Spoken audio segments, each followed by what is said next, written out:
Sa Cubao, sa kahabaan ng Aurora Heights, matatagpuan ang isa sa mga footbridges na itinatayo upang makaiwas sa aksidenteng kailan sa atin. Pink at blue, apat na tulay na pinagdugtong-dugtong. Footbridge na nagkaroon ng ibang gamit sa ilang taong halos ginawa na itong ikalawang tahanan. Footbridge na inaasahang magtatawid sa kanilang pang-araw-araw na pangangailangan. Katulad ng apat na tulay na pinagdugtong-dugtong, may apat na karakter ang matatagpuan sa footbridge.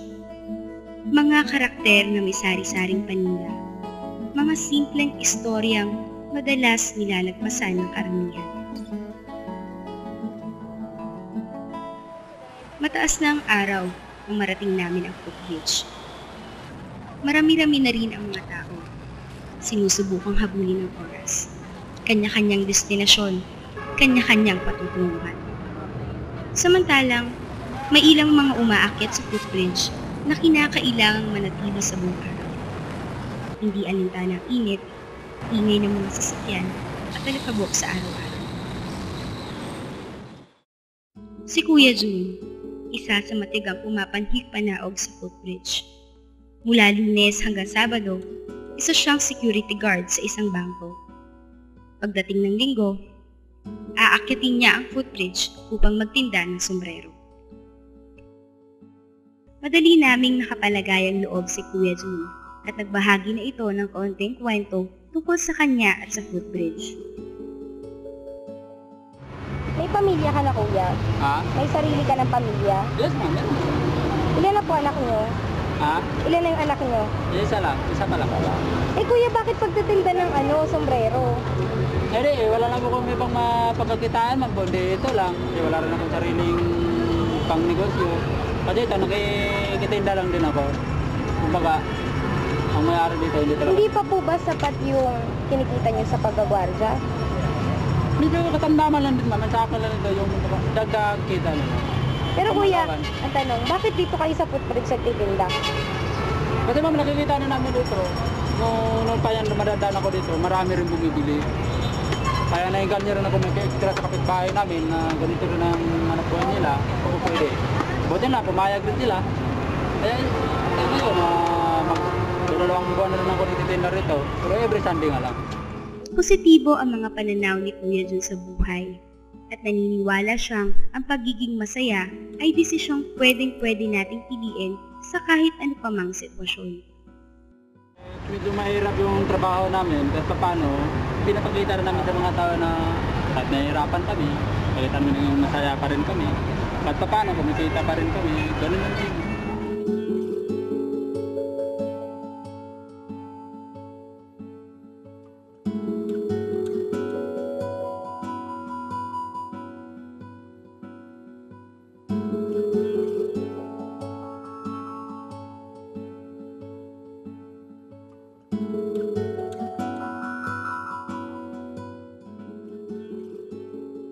Kung madalas kang dumadaan sa footbridge dito sa Cubao, marahil pamilyar kayo sa lalaking ito.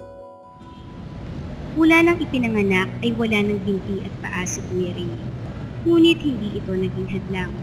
Mula probinsyang Quezon, lumuwas ng Maynila si Kuya Ray upang makatulong at hindi na maging pabigat sa pamilya. Gamit ang dalawang kamay, hinarap ni Kuya Ray ang hamon sa Maynila.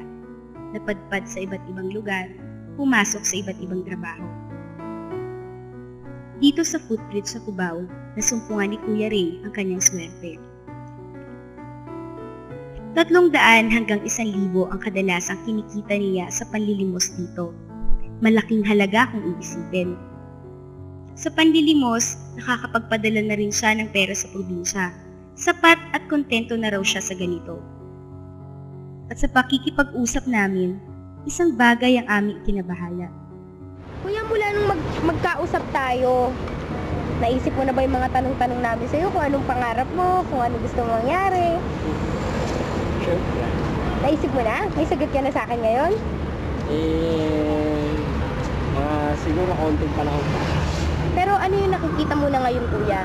Ano yung napag-isipan mo na? Parang masyadong kasi hindi ko pa rin masyadong naisip na kung ano yung baala ko, kung ano yung gusto ko. Yun lang. At tulad ng mga nauna, nang tanungin namin siya kung gaano kahalaga sa kanya ang footbridge, kimeng ngiti at katahimikan lang ang itinugon niya sa amin.